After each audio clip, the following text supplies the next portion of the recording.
Hello and welcome to Wake Up and Smell the Mic S&P 500 review for Wednesday, January 25th, 2023.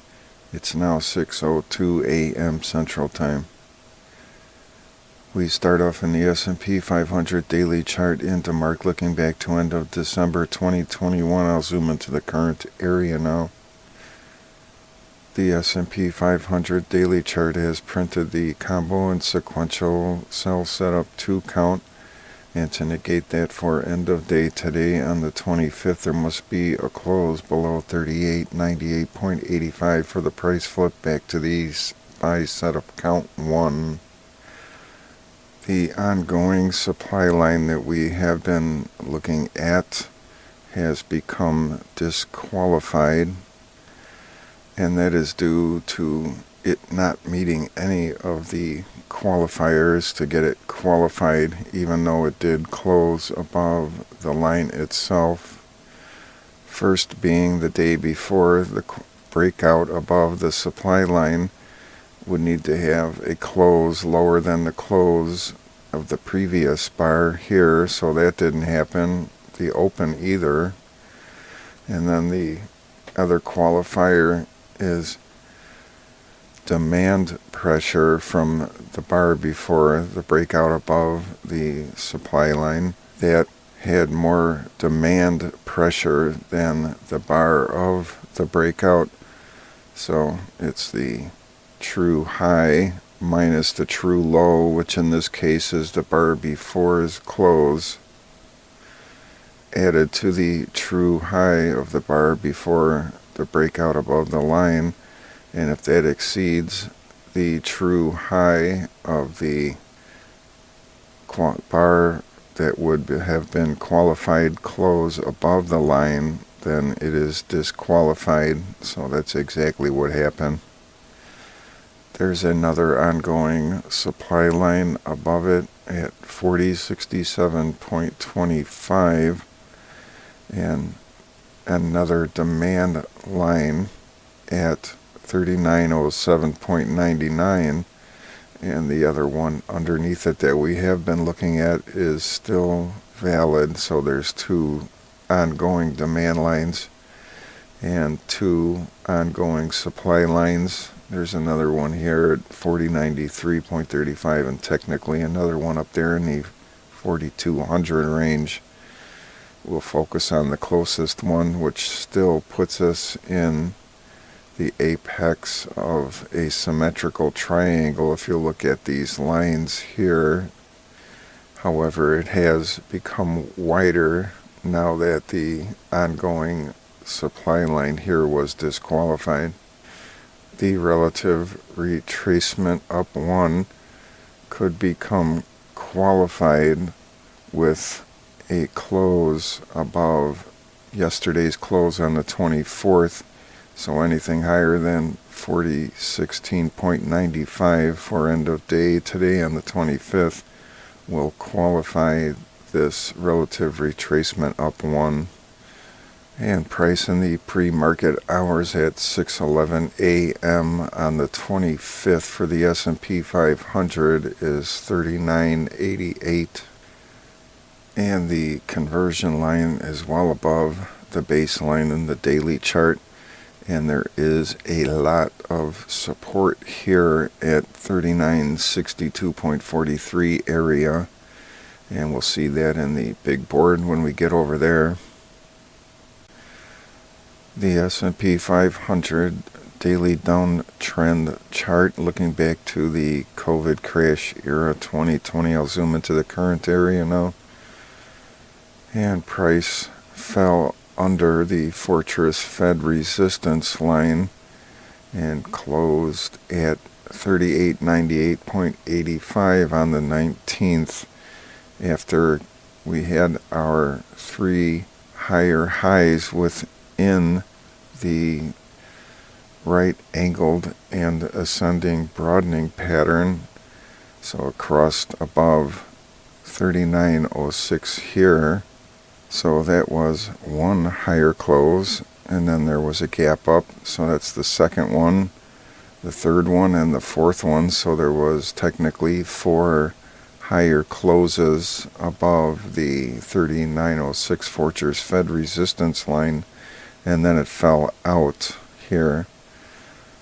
So that process needs to start over again, and I thought it would happen yesterday on the 24th bar here, but it did not, and we need to have 3 higher closes either within the pattern, or you can read the rules here. We've been over this before, so you can read that. And while we're here, we'll look at the added lines that I have added here. This downtrend line that's on a slight downtrend is one from the uptrend chart here, and it was the only downtrend line I had in there, so I moved it over to the other chart for downtrend lines. And you can see that here where it's anchored in June 21. And the other one is this horizontal line that goes back here to April of 21. And that one has actually been very good support and resistance. You can see a section here for support, and same thing here for support and resistance, and here for a little bit of resistance, and resistance here, jumped up over it, fell back under, and resistance here. The S&P 500 support and resistance big board chart shows the gray areas at the relative retracement up 1, the 200 EMA, support 2, support 1, and the downtrend line from 01/04/2022. And price in the pre-market hours at 6:41 a.m. on the 25th for the S&P 500 is 39.85. So to the downside is that area around the daily conversion line I mentioned in the DeMark section of the video. So daily conversion line at 3962.43.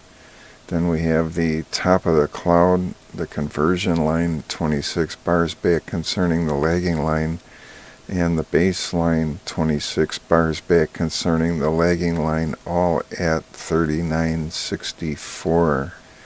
And here's the Ichimoku daily cloud chart for the S&P 500, and the conversion line at 3962.43 is that instance that I had mentioned in a few videos ago, where the conversion line 26 bars back concerning this lagging line here.